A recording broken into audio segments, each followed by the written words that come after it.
नमस्कार। आप देख रहे हैं बिजनेस टुडे बाजार। मैं हूं हर्ष शर्मा। ग्लोबल मार्केट्स की स्थिति जहां बेहतर देखने को मिल रही है, वहीं वीकली एक्सपायरी के दिन बाजार में दबाव देखने को मिल रहा है। आप ये देखिए, जो सुबह आधे घंटे की में बाजार में जो रेंज थी, उसी रेंज पे बाजार कारोबार करता हुआ दिखा। बाजार 100 पॉइंट्स की रेंज में रहा है। यहाँ पर निफ्टी पूरी तरीके से ऑप्शन राइटर्स की ग्रिप में नजर आई है। यहाँ पे 24,100 की बात की जाए, 24,100 की पुट और 24,200 की कॉल में ही यहाँ पे पूरा खेल अगर आपको समझ में आ जाए, हम लोग समझाने की कोशिश करते थे कि 24,100 की पुट पर ओपन इंटरेस्ट एडिशन करीब 1 करोड़ शेयरों का और 24,200 की कॉल पर करीब 2.5 करोड़ शेयरों का यहाँ पर रहा है। यहाँ पर दोनों के प्रीमियम में तेजी से कटौती का यहाँ घटता हुआ दिखा है। वहीं निफ्टी में भी बैंक निफ्टी में भी यही स्थिति देखने को मिली है। 100 पॉइंट्स की रेंज यहाँ पे भी रही है। 49,700 की पुट पर 1 करोड़ शेयर और 49,800 की कॉल पर करीब 1.5 करोड़ शेयर यहाँ पर रहे। बाजार की ब्रेथ जो है वो खराब देखने को मिली। दो गिरने वाले शेयरों के सामने एक शेयर जो है वो बढ़ने वाला रहा है। मिड कैप और स्मॉल कैप की बात करें, यहाँ पे भी दबाव देखने को मिला है। टेक्नोलॉजी कंपनियों के स्टॉक में तेजी देखने को मिली है। निफ्टी आईटी के सपोर्ट के दम पर बाजार आज बचा रहा। अगर ये सपोर्ट नहीं मिलता तो शायद और दिक्कत बढ़ती हुई देखने को मिल जाती। Metal, pharma, PSU bank, reality, capital goods index जो है वो करीब करीब आधे से 1% का यहाँ पे गिरावट देखने को मिली है। अब कल है 15 अगस्त, तो छुट्टी है। शुक्रवार को बाजार खुलेंगे, तो ऐसे में क्या स्थिति रहेगी वो भी बताएंगे। इस पूरे बाजार पे नज़रिया समझेंगे, कौन से स्टॉक्स अभी बेहतर दिख रहे हैं और कौन से स्टॉक से दूरी बनानी चाहिए, हर एक घटनाक्रम पर चर्चा करेंगे। हमारे साथ हैं दिग्गज market expert Ravi Singh ji. Sir, आपका बहुत बहुत स्वागत है। नमस्कार, बहुत बहुत धन्यवाद मुझे यहाँ बुलाने के लिए Harsh ji. Sir, thank you so much. आपकी तबीयत नासाज है, ख़राब है, उसके बावजूद आप हमारे साथ जुड़े, उसके लिए thank you so much ji. Sir, मेरा सबसे पहला आपसे सवाल, बाज़ार जो हमने एक रेंज की बात करी, जो आज वहाँ पे जो टिकता हुआ दिखा यहाँ पर, इन लेवल्स को किस तरीके से समझा जाए? कितने मजबूत या फिर कितने कमज़ोर हैं ये लेवल्स?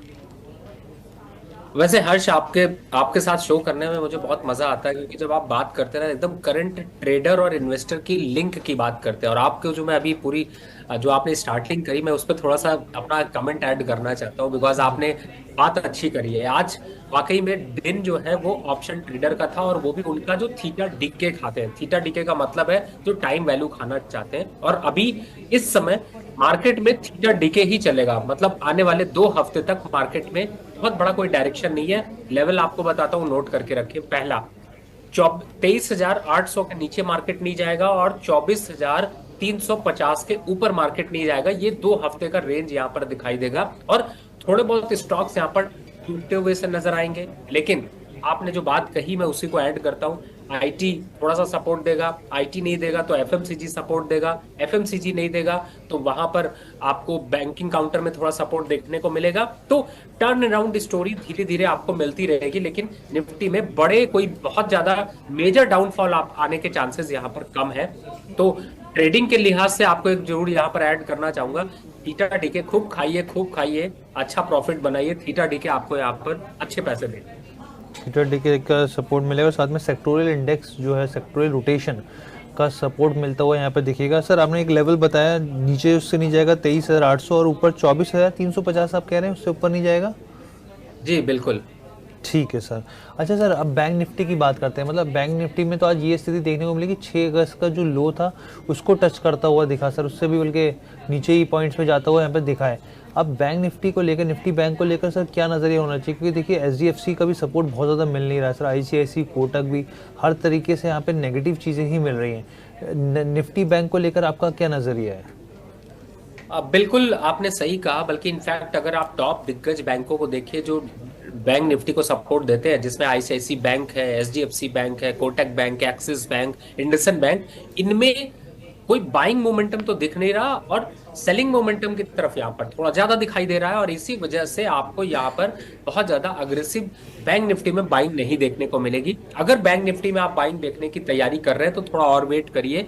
47,900 और 47,500, ये 2 लेवल के बाद ही आपको बॉटम आउट होता हुआ मार्केट नजर आएगा। और रही बात ऊपर साइड पे, अब 50,200 के ऊपर मार्केट सस्टेन नहीं करेगा। मैं थोड़ा सा लंबा नजरिया इसलिए दे रहा हूं क्योंकि मैं ये मान के चल रहा हूं कि 1-2 हफ्ते तक आपको इन्हीं रेंज में रहेगा। तो छोटे छोटे लेवल्स की बात करें तो बड़े लेवल को समझना यहाँ पर ज्यादा जरूरी है। तो मुझे लगता है कि इसमें भी आपको जो रेंज बताई, जहां पर 50,200 और 49,000 या फिर 48,500, 47,500, इन सबके जो प्रीमियम है उन सबको आपको खाने का मौका मिलेगा। और थोड़ा सा डाउनफॉल यहाँ पर और बन सकता है, लेकिन डाउनफॉल एक दिन में 200-250 पॉइंट से ज्यादा का नहीं देखने को मिलेगा। बार बार आपको सपोर्ट भी यहाँ पर देखने को मिलता रहे। ये चीज़ आपने अच्छी है सर कि डाउनफॉल जो है वो 200-250 पॉइंट से ज़्यादा का नहीं होगा, लेकिन सपोर्ट भी मिलता रहेगा। ये एक इम्पॉर्टेंट चीज़ है, यहाँ पे व्यूअर्स को इस चीज़ का ध्यान रखना चाहिए। अब कुछ सवाल है सर मेरे, और फिर उसके बाद में अपने व्यूअर्स का जो हमारे शो का पैटर्न है व्यूअर्स को लोग लेंगे। पहले मैं आपसे कुछ सवाल इससे जुड़े जो आजकल बाजार में जो पूरा ट्रेंड है उसके ऊपर हम लोग बात कर लेते हैं। सर, सुप्रीम कोर्ट की बेंच का एक बड़ा फैसला आया है, यहाँ पे माइनिंग कंपनियों को साल 2005 से टैक्स देना होगा। रेट्रोस्पेक्टिव टैक्स की बात हुई है, चाहे आज वेदांता की बात करें, टाटा स्टील की बात करें, कोल इंडिया की बात करें, एनएमडीसी की बात करें, सेल की बात करें, ये तमाम जो काउंटर्स हैं यहाँ पर नेगेटिव आप देखिए लाल निशान में कारोबार करते हुए देखें। और ख़ासकर मुझे जो लगता है कि ऐसी कंपनियाँ जिनकी माइंस उड़ीसा, झारखंड, तमिलनाडु में, उन पर इस तरीके का इम्पैक्ट ज़्यादा रहेगा। सर, क्या कंपनी की वैल्यू जाती हुई दिखेगी आपको लॉन्ग टर्म के हिसाब से देखा जाए तो? किस तरीके से यहाँ पे जो ये कंपनियाँ उन पर इम्पैक्ट देखने को मिल सकता है आगे के लिए?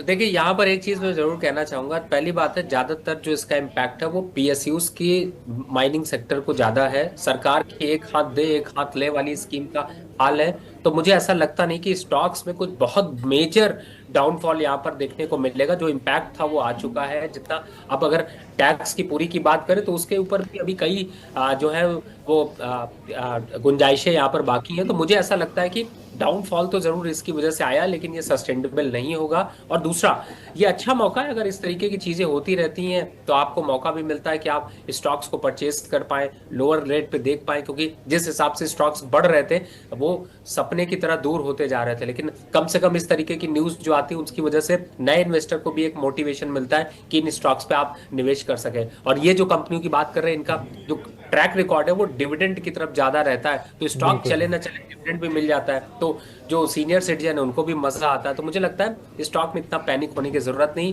पोजीशंस को बना कर रखें और बहुत ज्यादा कुछ चेंजेस करने के लिए ना सोचें। ठीक है सर। अच्छा सर, एक स्टॉक जो आजकल खूब ट्रेंड में है, ओला इलेक्ट्रिक। यहाँ पर मैं यहाँ पे इसलिए पूछना चाह रहा हूँ आपसे क्योंकि 20% यहाँ पे डाउन होता हुआ दिखा है, अपने रिकॉर्ड हाईज है ये। अब यहाँ पे जो इन्वेस्टर्स हैं वो समझना चाह रहे हैं यहाँ पे चीज़ों को लेकर। और मैं साथ में ये भी चीज़ समझना चाहता हूँ कि देखिए, अपने इनिशियल जो IPO इसका आया था 76 रुपये के आसपास के भाव पर आया था, उससे काफ़ी अच्छी तेज़ी देखने को मिली।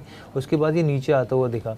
अभी आप क्या स्थिति देख रहे हैं, और लॉन्ग टर्म के हिसाब से या फिर ये जो प्राइस है क्या ये सही है? क्योंकि जो निवेशक है उनको बहुत सस्ता दिखता है, बहुत सारे निवेशक सस्ते स्टॉक की तरफ तेज़ी से भागते हैं। क्या आपको लग रहा है इसको लेकर? देखिए, पिछले 3 दिनों का चाल ये साफ साफ बताता है कि काफी हद तक जो है वो कार्टेज ट्रेडिंग हो रहा है मार्केट में। इन्वेस्टर के बजाय जो आपस में ग्रुप है वो यहाँ पर ज्यादा ट्रेड करके इन्वेस्टर को ट्रैप करने की कोशिश कर रहे हैं। तो मैंने इसीलिए जब IPO लिस्ट हुआ था और 130 रुपए का हाई आया तो मैंने आपके ही बिजनेस टुडे के आर्टिकल पे बोला है कि आप लोग यहाँ पर प्रॉफिट बुक कर लीजिए, मौका मिला है, एग्जिट हो जाइए। और एंट्री इस तरीके की जब 10% 20% के सर्किट लग रहे हो तो रिटेलर को थोड़ा दूर रहना चाहिए, चाल को समझनी चाहिए। और उस चाल को समझना है तो आपको फॉलो करना पड़ेगा, जिससे चर्चा ऐसी होती है। फिलहाल ओला इलेक्ट्रिक के फंडामेंटल इतने स्ट्रांग तो नहीं नजर आते, लेकिन यहाँ पर इन्वेस्टर जो है वो चाहेगा कि उसका स्टॉक का प्राइस ऊपर बढ़े। तो मुझे लगता है कि थोड़ा सा दूरी बनाकर रखें। वापस से प्राइस 70-80 रुपए के पास आता हुआ नजर आएगा। और ये जो 10% की रैली 2-3 दिन आपको देखने को मिल सकती, उसके बाद वही सर्किट भी नीचे साइड पे लगते हुए नजर आएंगे। इसलिए इस स्टॉक में अगर अभी भी बने हैं तो दूसरा सोचने की जरूरत नहीं है। एटलीस्ट अपना पूरा कैपिटल निकाल लीजिए, जो प्रॉफिट आया है उसी के शेयर को होल्ड रखिए, जिससे कि आपको मेजर नुकसान ना हो पाए। तो सर, जो 70-80 के लेवल्स हैं जिनको निवेशकों को इंटरेस्ट है यहाँ पे इस तरह की EV से जुड़ी हुई कंपनीज में, तो आपको लगता है 70-80 का भाव ठीक है, वहाँ पे एंट्री ली जा सकती है? देखिए, वैसे मुझे ऐसा लगता है कि जिस हिसाब से इसके फंडामेंटल डेवलप हो रहे हैं, जो लॉस कंपनी का है, जल्दी हम 50 रुपए की बात ना कर रहे हो, इसलिए मैं कह रहा हूं कि अगर 70-80 रुपए का आएगा तो कुछ तो सोचना पड़ेगा इन्वेस्टर को। और तभी तो आपके बिजनेस बीटी बाजार को फॉलो करेंगे हर्ष जी, और आपको फॉलो करते रहेंगे तो उस जगह पे एंट्री बनती है नहीं बनती, जरूर उसकी चर्चा करेंगे। फिलहाल अभी के लिए एग्जिट होना ज्यादा समझदारी है। ठीक है, सर ने बातों बातों में इशारा कर दिया है, जो समझदार को इशारा काफ़ी होता है, तो जो भी व्यूअर्स हैं इस चीज़ को समझ लीजिए। अच्छा सर, अब सवाल जवाब का सिलसिला हम लोग शुरू करते हैं, क्योंकि सवाल काफ़ी सारे आ गए हैं। जैसे ही आप एंट्री लेते हैं उसके बाद सवालों की बौछार भी हो जाती है, तो चलिए सवाल ले लेता हूँ सर मैं यहाँ पे। एक मिस्टर सिंह का सवाल है ग्रैनुअल्स को लेकर। सर 680 के भाव पर इन्होंने खरीदारी करी है, पूछ रहे कौन से लेवल्स पर एवरेज करूँ। देखिए, ग्रेनुअल्स इंडिया एक टाइम पर बड़ा अच्छा अग्रेसिव अप ट्रेंड दिखा रहा था, जी। आपने सही जगह पे ले रखा है, लेकिन इसको एवरेज करिएगा 660 रुपए पे के आसपास। अभी थोड़ा सा रुक जाइए, 9-10 रुपए का करेक्शन और दिख सकता है। जहां तक टारगेट की बात है, 750 के टारगेट आपको देखने को मिलेंगे। 620 के स्टॉप लॉस से आप जितना भी आप नीचे खरीद पाएंगे, ज्यादा अच्छा रिवॉर्ड आपको बनेगा और एवरेज भी आप अच्छा कर पाएंगे। ठीक है सर, पंकज जी का एक सवाल है सर जेएसडब्ल्यू इंफ्रास्ट्रक्चर के ऊपर। पूछे सर आपका शॉर्ट टर्म व्यू क्या है, आगे का नज़रिया आपका क्या हो सकता है नए टारगेट्स के हिसाब से। देखिए, जेएसडब्ल्यू इंफ्रा को देखें या फिर जीएमआर इंफ्रा को देखें, आरबीएल इंफ्रा को देखें, पीएनसी इंफ्रा को देखें, ये सारे शेयर में आपको मैं चारों में इसलिए कंपैरिजन बता रहा हूं क्योंकि ये इंफ्रा से रिलेटेड है। थोड़े से करेक्शन के फेस दिखाई दे रहे हैं, लेकिन इन तीनों सीरीज में जो पीएनसी इंफ्रा है वो खराब है, लेकिन जेएसडब्ल्यू इंफ्रा जो है वो आप 300, 290 इन लेवल्स पर आप बिल्कुल परचेज करने से चूकिएगा नहीं। वापस से आपको टारगेट 380 के देखने को मिलेंगे, स्टॉप लॉस 280 का लेकर चलिएगा। क्यों मैं आपको थोड़ा वेट करने को बोल रहा हूं, क्योंकि अभी मार्केट में 1-2 दिन का करेक्शन और है, अगले हफ्ते थोड़ा और दबाव मिलेगा तो आपको अच्छे लेवल पर मिलेंगे, इसलिए जल्दबाजी नहीं करनी है, सोच समझ कर यहाँ पर निवेश करना है। ठीक है सर, एक सृजल जी का सवाल है सर TVZ, यानी कि अगर त्रिभुवन दास भीमजी जावेरी के ऊपर इन्होंने जो खरीदारी करी है 170 के भाव पे करी है, अब ये टारगेट जाना चाह रहे हैं 1 साल के लिए। देखिए, 1 साल के टारगेट के हिसाब से अगर जाए तो मैं कहूंगा पहले स्टॉप लॉस लगा लीजिए, और अगर ये 155 के नीचे बंद हो जाता है तो TVZ को कर दीजिएगा बाय बाय, नहीं तो ये स्टॉक 120 रुपए के पास आ जाएगा, तो स्टॉप लॉस जरूर फॉलो कर लीजिए और उस टाइम पे दूसरे स्टॉक की तरफ स्विच करने की सोचिएगा। अब वापस बाउंस बैक आने के चांसेस में अगर ये 170, 72, 73 के लेवल आते हैं तो बिल्कुल एग्जिट हो जाइएगा। लॉन्ग टर्म पे इसका स्टॉक का बहुत अच्छा कुछ पैटर्न या बहुत अच्छे नंबर्स नहीं दिखाई दे रहे हैं। नहीं दिखाई दे रहे हैं, ठीक है सर। अच्छा सर, एक सवाल यहाँ पे गांधार ऑयल को लेके आया है कि यहाँ पे किशोर जी का एक सवाल है। गांधार ऑयल की हमने देखा था सर लिस्टिंग में बहुत ज़्यादा खास नहीं हुई थी, बहुत ज़्यादा प्रीमियम पे नहीं हुई थी, उसके बाद भी इसमें बहुत ठंडा रिस्पांस देखने को मिला है। आप कैसे देख रहे हैं, आज भी स्टॉक में गिरावट है, 207 के भाव पर पहुँच गया है।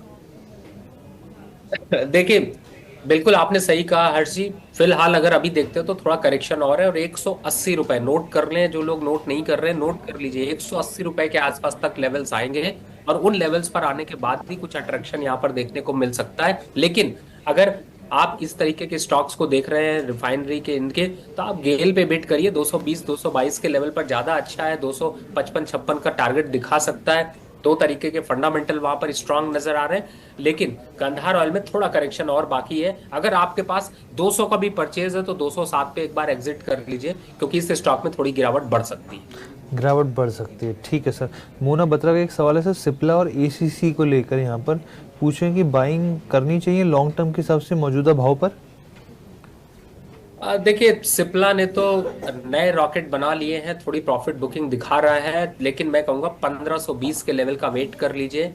जो आपको मैं करंट लेवल से जनरली मैं हर्ष जी आप देखते होंगे मैं देता था, लेकिन आज इस बार ऐसा हो रहा है कि मैं थोड़ा वेट कर रहा हूँ। वेट इसलिए कर रहा हूँ क्योंकि मोमेंटम जो है वो थोड़ा सा जो है वो डाउन साइड के लिए ज्यादा हिट कर रहा है, रिस्क रिवॉर्ड रेशियो बेहतर नहीं है। अब अगर 1520 पे खरीदेंगे, 1480 का स्टॉप लॉस डालेंगे तो 40 रुपए के स्टॉप लॉस से आपको 1650 तक के टारगेट दिख सकते हैं, लेकिन अगर करंट लेवल पर खरीद लेंगे तो आपको रिस्क रिवॉर्ड रेशियो बेहतर नहीं मिलेगा। तो फिलहाल अभी वेट एंड वॉच करें, फ्रेश बाय करने की जरूरत नहीं और ACC से दूर रहें। ACC से दूर रहें सर, ठीक है सर। यहाँ पे एक दो सवाल है, मैं उसको जोड़ लेता हूँ क्योंकि हम लोग सर आज बात ही कर रहे थे मेटल स्टॉक्स की। तो यहाँ पर एक मॉइल है, उस पर जुड़ा सवाल ओम प्रकाश जी का आया और कुलदीप जी का आया NMDC और मॉइल के ऊपर। ये कितना और गिरेगा, क्या एवरेज करनी चाहिए, क्या करना चाहिए यहाँ पर सर, मॉइल और NMDC सर। देखिए, सबसे पहले मोइल की बात कर लेते हैं। 409 रुपए चल रहा है, 390 रुपए तक अभी डिप मार सकता है, इसलिए घबराइएगा नहीं, बने रहिएगा। दमदार स्टॉक है, 550 का ईयर एंड आपको देखने को मिलेगा, इसलिए घबराने की जरूरत नहीं। मल्टी बैगर मूवमेंट आपको यहाँ पर दिखाता हुआ नजर आएगा। एनएमडीसी की बात कर ले, ये तो अच्छी बात है कि जो अभी न्यूज हर्ष जी ने बताई उसका एक इम्पैक्ट की वजह से थोड़े करेक्शन पे मिल रहे हैं, अदरवाइज तो ये नीचे आने को तैयार नहीं थे। कहां पर लेना है? 205 रुपए से 195 रुपए के बीच में खरीदारी करने की तैयारी कर लीजिए। स्टॉप लॉस रखिएगा 185-80 रुपए का, और टारगेट वापस से 245-250। तो इजी तो अप ट्रेंड यहाँ पर आ सकता है, तो इनको आप फोकस करके चल सकते हैं। और ये जो गिरावट आई है इसमें डरने की जरूरत नहीं, फंडामेंटल बहुत स्ट्रांग है, कंपनी के पास प्रॉफिटेबिलिटी जबरदस्त है और स्टॉक्स चलते हुए नजर आएंगे। ठीक है सर। अच्छा सर, एक चीज़ मैं यहाँ पे समझ जाता हूँ, क्योंकि लास्ट टाइम जब हम लोगों की बात, मतलब बात तो होती रहती है वैसे भी, जब शो के दौरान हमारे साथ जुड़े थे तो आपने रियल एस्टेट सेक्टर से दूर रहने की सलाह दी थी, और वो काफ़ी हद तक सही भी साबित हुई थी। उस हिसाब से वो स्टॉक्स जो थे उसमें इतनी तेज़ी देखने को मिली नहीं, बल्कि उल्टा लोगों ने काफ़ी हद तक नुकसान भी झेला था। अब मैं आपसे समझना चाहता हूँ, क्योंकि ये देखिए सारे जो बड़े बड़े ट्रिगर्स थे वो निकल चुके हैं, यहाँ पर रिजल्ट्स भी आ चुका, बजट भी आ चुका, यहाँ पर Q1 के नंबर्स भी आ चुके हैं, लगातार आ ही रहे हैं। अब आपके हिसाब से कौन सा सेक्टर है जिससे दूरी बना के रखनी चाहिए, कौन से स्टॉक से इनसे दूरी बना के रखनी चाहिए? काफी देखा जाए तो हर्ष जी काफी टफ सवाल है, लेकिन मैं अगर अगले 6 महीने और 1 साल की अगर दूरी बनानी है तो पहला सेक्टर जो आपने नाम लिया, मैं रियल्टी काउंटर से ही रखूंगा। इनफैक्ट मैं आपको बताऊं कि आगे आने वाले, आज जो आपके सामने बोलने जा रहा हूं उसको शायद लोग समझ नहीं पाएंगे, लेकिन आगे आने वाले 3 साल तक इस स्टॉक, इन सारे सेक्टर्स में डिप्रेशन का माहौल रहेगा और लंबा अप ट्रेंड यहाँ पर नहीं मिलेगा। मतलब अप ट्रेंड रहेगा, लेकिन जो मार्केट रिटर्न करेगी उसको बहुत ज्यादा अंडर परफॉर्म करते हुए नजर आएंगे। इनफैक्ट कई कंपनियों के शेयर बदलते हुए नजर आएंगे। तो मुझे ऐसा लगता है कि अगले 2 क्वार्टर तो बिल्कुल निवेश नहीं करना, वापस से अपनी पोजीशन को स्विच कर लीजिए। और जो दूसरा सेक्टर है वो है कि इस समय में केमिकल और फर्टिलाइजर स्टॉक्स में अब बजट के बाद यहां पर निवेश करने की राय नहीं दे रहा हूं। और तीसरा जो सेक्टर है वो है शुगर का, इस सेक्टर से यहां पर अभी दूरी बनाएं। और चौथा सेक्टर जिसमें अब थोड़ा सा वापस से ट्रैक्शन आया है, लेकिन अभी भी 1 क्वार्टर यहाँ पर दूरी बनाकर रखनी चाहिए, वो है आईटी का। तो ये ऐसे काउंटर्स हैं जिनमें कि अगर आप दूरी बनाएंगे तो सुखी रहेंगे, पास रहेंगे तो दुखी रहेंगे। ठीक है, पास रहेंगे तो दुखी रहेंगे, दुखी नहीं रहना, इसलिए रवि सर आए हैं आपको खुश करने के लिए, तो उनकी बात को आप फॉलो कर सकते हैं, अनुसरण कर सकते हैं। अच्छा सर, इसके अलावा एक अमल जी का एक सवाल है, ये पूछे संवर्धन मदरसन, हमने देखा था सर पीछे काफ़ी भयंकर गिरावट देखने को मिली थी, 10% तक स्टॉक टूटा था सर, और उसके बाद अब उसके नंबर्स भी आए थे। आप अभी संवर्धन मदरसन को कैसे देख रहे हैं, क्या ये लेवल है खरीदारी का? अमल जी का सवाल भी है। 170 से पहले तो बिल्कुल खरीदारी मत करिएगा, और इनफैक्ट मैं कहता हूँ खरीदारी ही क्यों करनी है, आपके पास कई अनदर ऑप्शंस यहाँ पर ज्यादा अच्छे दिखाई देते हैं। तो मुझे ऐसा लगता है कि अगर आप फंसे हुए एवरेज करके निकलना चाहते हैं तब तो बिल्कुल आप 175 पे लीजिएगा, 195 200 के आसपास आएगा तो निकलने की तैयारी करिएगा। लेकिन अगर फ्रेश स्टॉक इन्वेस्टमेंट के लिए देख रहे हैं, क्या करना है सर, बहुत अच्छे ऑप्शंस और मिल जाएंगे, बट इस ऑप्शन पे बिड करना रिस्क हो सकता है। रिस्की खेल है, तो अगर आप ज़्यादा रिस्क नहीं लेना चाहते तो फिर दूरी बना के रखिए। अच्छा, अग्रवाल जी का सवाल है सर, वो पूछे वीएसटी इंडस्ट्रीज़ के ऊपर आपका क्या व्यू है लॉन्ग टर्म के हिसाब से? VST industry, right? जी जी जी जी। देखिए, ये स्टॉक तो वैसे थोड़ा सा अच्छा चल रहा है और अभी देखते हैं तो 4250 तक के लेवल यहाँ पर देखने को मिल सकते हैं। लेकिन मैं ये कहूंगा कि अगर आप बने हैं तो थोड़ा सा समय दे दीजिए। कंपनी अच्छा परफॉर्म कर रही है, रिजल्ट के हिसाब से भी देखें और चार्ट के हिसाब से भी देखें तो 4250 के आसपास के लेवल आ सकते हैं। लेकिन उन लेवल्स पर आने के बाद एक बार अपडेट जरूर लीजिए और वापस से हर्ष जी को तंग करिए। जी सर, एक मोहम्मद जी का सवाल है, मोहम्मद समायुद्दीन, आईटीसी की एक्सपायरी 29 अगस्त की इन्होंने की है, और क्या पूरा क्वेश्चन क्लियर नहीं समझ में आ रहा है, प्लीज़ क्लैरिटी नहीं है सर। मैं अगर इनका दोबारा आएगा तो मैं आपसे पूछूंगा यहाँ पे। एक आमिर अली जी का सवाल है, आमिर अली जी ने डोनियर 146 के भाव पर 300 शेयर्स खरीदे हैं। अब पूछ रहे हैं कि इसमें मैं फंस गया हूँ, आगे की क्या सलाह रहेगी यहाँ पे? 125 रुपए का क्लोजिंग स्टॉप लॉस डाल लीजिए। अगर इसके नीचे क्लोज कर जाता है तो वापस इंतजार करिएगा, 100 रुपए के पास आ जाएगा, तब वापस देखेंगे, लेकिन फिलहाल एग्जिट होने में ज्यादा समझदारी है। और सर जीएमआर इंफ्रा को लेकर क्या व्यू है आपका, क्योंकि वहाँ पे भी बड़ा ठंडा रिस्पांस देखने को मिल रहा है सर। मैंने हर चीज, इसीलिए जब आपने जेएसडब्ल्यू इंफ्रा की बात की थी तो मैंने उनकी चर्चा पे लेकर आया था। जी 92, 90, 88 ये लेवल्स आपके बाय के लिए हैं। आईआरबी इंफ्रा को भी मत भूलिएगा। और अगर कोई 10,000 रुपए में डालना चाहता है तो 5,000 जीएमआर पे डालिए, लेकिन 5,000 आईआरबी पे भी डालिए। सिंगल शेयर पे पैसे नहीं डालिए, आप थोड़ा ज्यादा सेफ रहेंगे। और स्टॉक्स अच्छे वैल्यूएशन पर मिल रहे हैं, थोड़ा मार्केट का जो दबाव है उस पर भी अच्छे मिल रहे हैं, और आपकी पॉकेट में भी फिट बैठ रहे हैं स्टॉक। तो मुझे लगता है परचेजिंग का मौका जरूर है, लेकिन रेंज का ध्यान जरूर रखें। रेंज का ध्यान जरूर रखें। अच्छा सर, एक एसजेवीएन शेयर के ऊपर आपका क्या व्यू है, क्योंकि तिमाही के जो नतीजे आए हैं वो तो अच्छे आए हैं काफ़ी, उसके बाद से स्टॉक में अच्छी खासी तेज़ी देखने को मिली है। एक साल में ऑलरेडी ये 150% भाग चुका है। यहाँ पर बाज़ार में जो एक्सपेक्टेशन थी उससे बेहतर नंबर्स आए हैं यहाँ पे, और स्टॉक की मांग भी लगातार बढ़ी है इसमें। आपका क्या नज़रिया एसजेवीएन के ऊपर? देखिए, लॉन्ग टर्म पे 180 का टारगेट है, लेकिन फ्रेश बाइंग अभी 135 से पहले नहीं बनती है, तो थोड़ा सा दबाव आज पूरे मार्केट में आजकल देखने को मिल रहा है। तो बेस्ट लेवल पे खरीदें जिससे कि बेस्ट रिटर्न पा सकें। ठीक है सर। गोपाल जी का सवाल सर, एक लॉन्ग टर्म नज़रिया आपसे जानना चाह रहे हैं एनएचपीसी और लॉयड इंजीनियरिंग वर्क्स के ऊपर।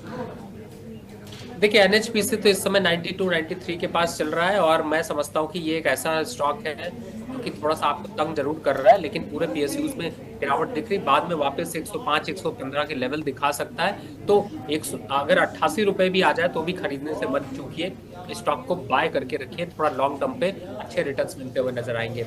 लॉयड इंजीनियरिंग की बात करें तो अभी फिलहाल होल्ड कर लीजिए, बहुत ज्यादा कुछ यहाँ पर मोमेंटम नहीं दिखाई दे रहा। 45 के नीचे जाने के चांसेस नहीं है, 52 के ऊपर भी नहीं जाएगा। तो साइडवेज सा ट्रेंड है, मार्केट ऐसी है कि साइडवेज स्टॉक पे पड़े रहने दीजिए, पैसे को ज्यादा अभी छेड़छाड़ करने की जरूरत नहीं। ठीक है सर। इसके अलावा सर आपसे स्पेसिफिकली एक ओम प्रकाश जी पूछ रहे हैं, रवि सर बहुत बड़ा फ़ैन हूँ मैं आपका, और मेरे पास इरकॉन के 500 शेयर्स हैं, 310 पे एवरेज करना चाहिए या नहीं करना चाहिए? सर आपके फ़ैन है बहुत बड़े और आपसे सवाल जानना चाह रहे हैं सर। 262 रुपए का रेट करीब चल रहा होगा हर्ष जी, और 262 से 260 के बीच में बिल्कुल एवरेज कर लीजिए। कब ये 285 और 300 पहुंच जाएगा आपको पता नहीं चलेगा, समय लगेगा। ऐसा नहीं करिए कि आप सोच रहे हो कि मैंने आज दिया कल बढ़ जाएगा, लेकिन हाँ, आने वाले 3 महीने में वापस से इसका जो दौर था वो दौर लौटता हुआ नजर आएगा। तो आप इस समय बिल्कुल बने रहिए, किसी और की मत सुनिए, धीरे धीरे करके आपको प्रॉफिटेबिलिटी की तरफ बढ़ाता रहेगा। धीरे धीरे प्रॉफिटेबिलिटी की तरफ बढ़ाता रहेगा सर। ठीक है सर। अजय जी का एक सवाल है sir Jammu and Kashmir bank के ऊपर, सर इसके बारे में आपसे जानना चाह रहे हैं, आपका नज़रिया क्या आप सोचते हैं इसको लेकर? देखिए, जिस हिसाब से सरकार, सेंट्रल गवर्नमेंट यहाँ पर कोशिश कर रही है, जल्दी जम्मू कश्मीर बैंक 155-50 रुपए के पास ट्रेड होता हुआ नजर आएगा। ट्रेड वैल्यूज यहाँ पर बढ़ेंगी, वापस एक्टिविटी बढ़ेगी। तो फिलहाल तो स्टॉक अच्छा है और यहाँ पर बिड करना बनता है, खासतौर से सरकार के न्यूज के इम्पैक्ट का भी। तो फिलहाल स्टॉक भी अच्छे लेवल पर चल रहा है, थोड़ा सा करेक्शन जरूर आया है, सारे दबाव बैंकों पे आ रहा है, लेकिन पर करंट लेवल पर बाय की यहाँ पर रिकमेंडेशन है। 100 के स्टॉप लॉस रखिए 155 के टारगेट के लिए। टाइम यहाँ पर करीब 4 से 6 महीने देना पड़ेगा। 4 से 6 महीने। सर आपकी एक और फैन आ गई, इस बार फीमेल फैन आई है गुंजन, वो पूछ रहे हैं, hello sir, I am a big fan of Ravi sir. Apollo micro systems से जुड़ा इनका एक सवाल है, जो प्राइवेट डिफेंस कंपनी 115 का भाव है, इन्होंने खरीदारी करी है। आपसे जानना चाह रहे हैं कि क्या किया जाए। अभी जो है 115 के भाव से 106 पर आ गए, इन्होंने तो 115 पे खरीदा था, नीचे चली गई हैं। एवरेज करें, क्या करें सर?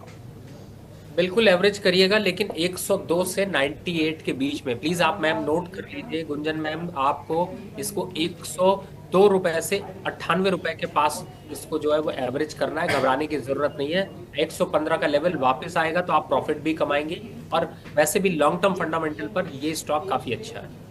लॉन्ग टर्म फंडामेंटल के हिसाब से स्टॉक अच्छा है सर। और आप आते हैं तो यहाँ पे देखिए सवालों की बहार आती है, और आपसे आपके फ़ैन लगातार जुड़ते हैं आपसे और आपके सवाल पूछते हैं सर। आपकी काफ़ी लोकप्रिय हैं आप अपने हमारे व्यूअर्स और अपने व्यूअर्स के बीच में सर, काफ़ी ज़्यादा। जी बहुत बहुत धन्यवाद हर्ष जी। जो भी मैं आज आप देख रहे हैं, लोग सवाल पूछ रहे हैं, सब आप लोगों की मेहरबानी है। आप लोगों ने स्क्रीन प्रेजेंस दिया है, जिसकी वजह से लोगों तक मेरी बात पहुंची। नहीं नहीं सर, ये बड़प्पन है, ये आपकी मेहनत है। हम लोग देखते हैं आप सुबह से लेकर रात तक इतनी कोशिश करते थे, चीज़ें पढ़ते रहते हैं, लिखते रहते हैं, तैयार करते रहते हैं चीज़ें स्टॉक्स के ऊपर, और बहुत सारी रिपोर्ट्स हम लोग देखते हैं सर आपकी। और जिस जिस जो मर्जी सवाल आपसे पूछ लीजिए, आपको सब कुछ पता होता है सर। चलिए सर, आगे बढ़ते हैं हम लोग। एक वरुण जी का सवाल है सर, 150 रुपये के शेयर इन्होंने भाव पर अडानी विल्मर, नहीं 150 शेयर खरीदे इन्होंने अडानी विल्मर के 380 के भाव पर। अभी ये पूछ रहे हैं कि सेल कर दें या एवरेज करें सर। सर बुरी स्थिति है अडानी विल्मर की, तो मतलब जब ये हिंडनबर्ग का पूरा मामला है तब से हम देख रहे हैं ये स्टॉक उभर ही नहीं पाया।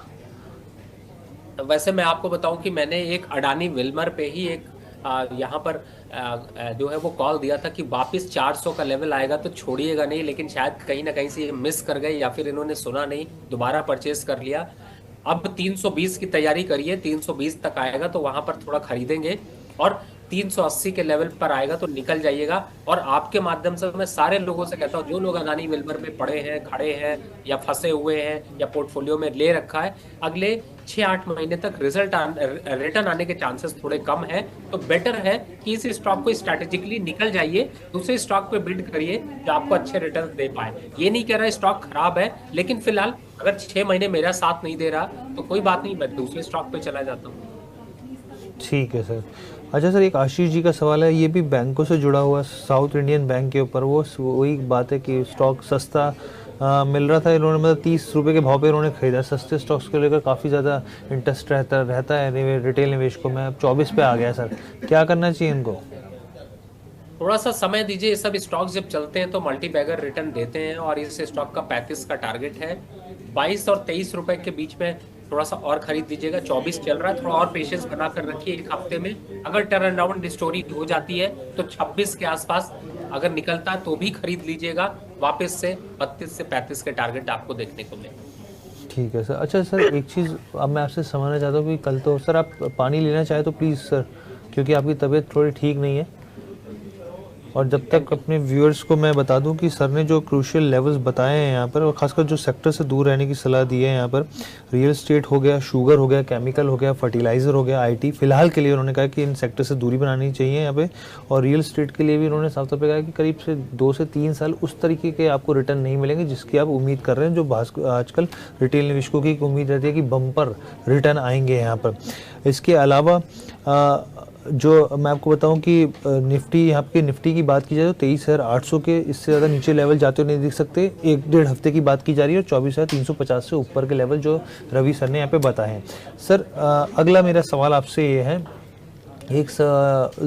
इस्लाम जी का सवाल है, एसबीआई को शॉर्ट टर्म के हिसाब से कैसे देख रहे हैं सर? आप देश का सबसे बड़ा बैंक है और इसके रिजल्ट्स भी आए, हमने देखे पिछले तिमाही के भी, लगातार 2-3 तिमाही से हम लोग ऑब्जर्व कर रहे हैं। नंबर में थोड़ी बहुत स्थिति बेहतर है, लेकिन उस हिसाब से स्टॉक जो है वो बढ़ नहीं रहा है सर। देखिए, सब कुछ अभी गिर रहा है इसलिए बढ़ नहीं रहा, लेकिन आपको एसबीआई की खास बात बताऊं, जिसने भी 750 के स्टॉप लॉस से अपनी पोजीशन होल्ड करके रखनी है वो रखे, घबराने की जरूरत नहीं। 790 रुपए तक बॉटम बनता हुआ नजर आए तो बिल्कुल चढ़ जाइएगा, 950 तक उतार के छोड़ेगा आपको, और 950 आए तो प्रॉफिट बुक करना भी मत भूलिएगा। देखिए, स्टॉक्स चलते रहते हैं, आप चढ़ते उतरते रहिए, प्रॉफिट लेते रहिए, नहीं तो प्रॉफिट आपका वापस वाइप आउट हो जाता है। 950 के लेवल पे आपके शो पे ही ये रिकमेंड किया था, बैंकों से थोड़ी दूरी बनाइए, प्रॉफिट बुक करिए। उनमें दिग्गज बैंक दिए थे, जिसमें आईसीआईसी बैंक और एचडीएफसी भी शामिल थे। तो मुझे लगता है अब बहुत सही समय पे आपने सवाल पूछा है। 790 बाइंग लेवल वापस से जनरेट हो रहा है, लेकिन स्टॉप लॉस 750 का रखिए, टारगेट 950 का। अच्छा सर, परसों क्योंकि कल छुट्टी है तो परसों बाजार खोलेंगे, एक दिन की छुट्टी है, तो नए कॉन्ट्रैक्ट वालों के लिए भी कॉन्ट्रैक्ट हम लोग देखेंगे किस तरीके से चेंज होता हुआ दिखेगा। आपके हिसाब से क्या फ्राइडे को बाजार भी इसी रेंज में दिखेगा? क्या स्थिति देखने को मिल सकती है? देखिए, कल छुट्टी है, फ्राइडे फिर मार्केट खुला है, सैटरडे और संडे भी छुट्टी है। पोर्टफोलियो में कुछ खास चेंज होगा नहीं, छुट्टी मनाइए, एंजॉय करिए, और बाहर से बैठ के आराम से आप शोज को देखिए। बट मार्केट में अगर कम पार्टिसिपेट करेंगे तो नुकसान कम होगा, और इस समय मार्केट थोड़ा सा आपको यहाँ पर परेशान करती हुई नजर आएगी। तो बेस्ट डिसीजन ये है कि थोड़ा मार्केट से दूर रहें, छुट्टियां एंजॉय करें, फैमिली के साथ टाइम आउट करें। लेकिन फिर भी लेवल्स की बात अगर करें तो आपने बिल्कुल सही कहा हर्ष जी, लेवल्स में थोड़ा साइडवेज सा रेंज देखने को मिलेगा। थीटा डीके की जो मैं बात कर रहा था, जिसमें कि अगर आप निफ्टी के लेवल्स को देखते हैं या फिर आप फ्यूचर के स्टॉक्स को लेवल को देखते हैं तो थोड़ा बहुत बॉटम आउट यहाँ पर बनते हुए नजर आएंगे, लेकिन रेंज में 1% से 0.25% से ज्यादा के कुछ बदलाव नहीं होंगे। तो फ्राइडे का मार्केट थोड़ा ठंडा ही दिखाई देगा, लेकिन बॉटम आउट हो सकता है, कुछ स्टॉक्स में बनता हुआ नजर आए और स्टॉक स्पेसिफिक मूवमेंट थोड़ा बन सकता है। अच्छा सर, बहुत सारे निवेशक है जो मानते नहीं है, बस हम लोग सब डिस्क्लेमर देते रहते हैं, लेकिन अगर ट्रेड लेना हो निफ्टी और बैंक निफ्टी में सर तो देखिए, अब ट्रेड लेना है तो आपको फिर तब तो स्ट्रैटेजी में जाना पड़ेगा। पहला, अगर 24,160 के ऊपर खुलता है, नोट कर लीजिए प्राइसेस को, नहीं तो आप भूल जाएंगे। 24,160 के ऊपर खुलता है तो बाय पोजीशन लीजिएगा, और अगर आप फ्यूचर में बाय नहीं लीजिएगा तो ऑप्शन बाय करिएगा। कौन सा? 24,200 वाला। कितना टारगेट जाएगा? 24,220 के आसपास के लेवल्स आ जाएं तो प्रॉफिट बुक करके निकल जाइएगा। पहली स्ट्रेटजी बाय साइड से। दूसरी साइड, मैं गलत हो जाता हूं, मैं मान के चलता हूं मैंने करेक्शन यहां पर गलत देख लिया। अब कहां रेंज पे एक्टिविटी करूंगा? अगर 24,120 के नीचे निफ्टी ओपन होता है या ट्रेडिंग होनी शुरू होती है तो सेल साइड से, यानी कि पुट बाय करेंगे, नहीं तो सेल साइड से निफ्टी पे फ्यूचर ट्रेड लेंगे और टारगेट रखेंगे 24,050 का, यानी कि 40 से 50 पॉइंट वहां भी आपको टूटते हुए मिलेंगे। तो मोमेंटम के साथ जिए और मोमेंटम के साथ ट्रेड लीजिए, जिससे कि आप अच्छे प्रॉफिट निकाल सकें। जी सर। अच्छा सर, एक दो सवाल और ले लेते हैं। हमारे पास राजीव जी का आया तेजस नेटवर्क को लेकर, ये आपसे राय मांगना चाह रहे हैं कि तेजस नेटवर्क को लेकर क्या किया जाए। देखिए, तेजस नेटवर्क पे अगर इस समय देखते हैं तो थोड़ा सा प्रॉफिट बुकिंग देखने को मिल रही है, और ये प्रॉफिट बुकिंग 1150 और 1160 के लेवल तक जा सकती है। अगर आपका इन्हीं करंट लेवल पर खरीदारी है तो एक बार एग्जिट कर लीजिए, 1150 आता है खरीद लीजिएगा। लेकिन अगर आपका नजरिया 6 महीने का है तो छोटे मोटे फॉल पे इतना कुछ चेंज करने की जरूरत नहीं, वेट एंड वॉच करिए। 1120 का स्टॉप लॉस डालिए, वापस से आपको 1290 और 1320 के लेवल देखने को मिल सकते हैं। ठीक है सर। एक हर जी का एक सवाल है रेमंड के ऊपर, इन्होंने 23,000 माफ़ कीजिएगा 2300 पर बाय किया है यहाँ पर। आगे क्या पूछना चाह रहे हैं कि आगे आपको स्ट्रेंथ दिख रही है स्टॉक में? देखिए, थोड़ा सा दुख के साथ कहना पड़ रहा है, 1750 के लेवल आपको देखने को मिल सकते हैं, और उन लेवल्स पर आता है तो ही कुछ स्ट्रेटजी यहाँ पर अप्लाई कर सकते हैं, और उसके लिए आपको बीटी बाजार फॉलो करना पड़ेगा, हर जी को तंग करना पड़ेगा। उन लेवल्स पर आता है तभी कुछ एक्शन हो सकता है, या फिर आपको 1880 के ऊपर का क्लोज अगर 2 से 3 दिन हो जाता है तो भी आप यहाँ पर मोमेंट्री कुछ अपसाइड मूवमेंट देख सकते हैं, तब तक अभी साइडवेज जोन में रहेगा। ठीक है सर। अजय सर का एक सवाल है, वो काफ़ी टेंशन में दिख रहे हैं, कह रहे हैं हेलो सर, मुझे बस एक बार रवि सर से L&T फाइनेंस के बारे में जानना है प्लीज़। मेरे पास 200 शेयर्स हैं 185 के भाव पर। देखिए, इस समय L&T फाइनेंस को अगर देखते हैं तो थोड़ा साइडवेज सा चल रहा है, लेकिन स्टॉक अच्छा है, होल्ड करके रखिए। 155 तक का लेवल आपको दिख सकता है, लेकिन घबराइएगा नहीं। थोड़ा सा 155 100 के आसपास थोड़ा सा एवरेज कर लीजिएगा, स्टॉप लॉस 150 डाल लीजिएगा, जिससे आपका एवरेज प्राइस थोड़ा नीचे आ जाएगा। वापस अगर लंबे समय, 1 साल का समय है तो आपको 190 95 दिखेगा, लेकिन अगर छोटा समय है तो पुल बैक करने पे एक बार एग्जिट करिए। ठीक है सर। एक सवाल और है ओलेक्ट्रा को लेकर। ओलेक्ट्रा में इन्होंने जो तौसीफ जी हैं, इन्होंने 1920 के पर इन्होंने 1920 के भाव पर इन्होंने खरीदारी करी है। आगे की क्या सलाह रहेगी इनका? तो देखिए, इसका घोड़ा तो अभी थोड़ा सा दौड़ा था लेकिन थोड़ा रुका हुआ है, लेकिन बट घबराने की जरूरत नहीं है। आप पैनिक मत होइए, बने रहिए। यहाँ पर थोड़ा करेक्शन और होगा, 1580 तक का करेक्शन दिख सकता है, लेकिन वापस से आपको 2000 के लेवल दिखाई देंगे। चार्ट पर अच्छा है, ये जो करेक्शन है ये हेल्दी करेक्शन है, घबराने की जरूरत नहीं, बने रहिए। ठीक है sir, thank you so much sir. आज हम लोग आपसे ज़्यादा परेशान नहीं करेंगे, वरना मैं जब आप आते हैं तो मैं तो सोच के बैठता हूँ कि करीब 1 घंटा सर के साथ बैठा जाए और शेयर मार्केट पर गप्पे लगाए जाएं, लेकिन सर आज आपके गला बात करते हुए पता चल रहा है कि कितनी मुश्किल से आप बात कर पा रहे हैं। लेकिन thank you so much sir, आपने इस हालत में भी हमारे साथ जुड़े, आप अपना कीमती समय दिया। थैंक यू सो मच जी, बहुत बहुत धन्यवाद मुझे यहाँ पर बुलाने के लिए। Thank you sir. तो आज हम लोगों ने पूरे बाज़ार को समझने की कोशिश करी, बाज़ार पर क्या नज़रिया है रवि सर का, जिस तरीके से बाज़ार में दबाव देखने को मिल रहा है आप ये देखिए, और जो उनके जो पॉइंट्स हैं वो मैं आपके सामने रख देता हूँ कि किस सेक्टर से यहाँ पे दूरी बना के रखनी चाहिए। तो उनका साफ तौर पे कहना है कि शुगर, रियल एस्टेट, केमिकल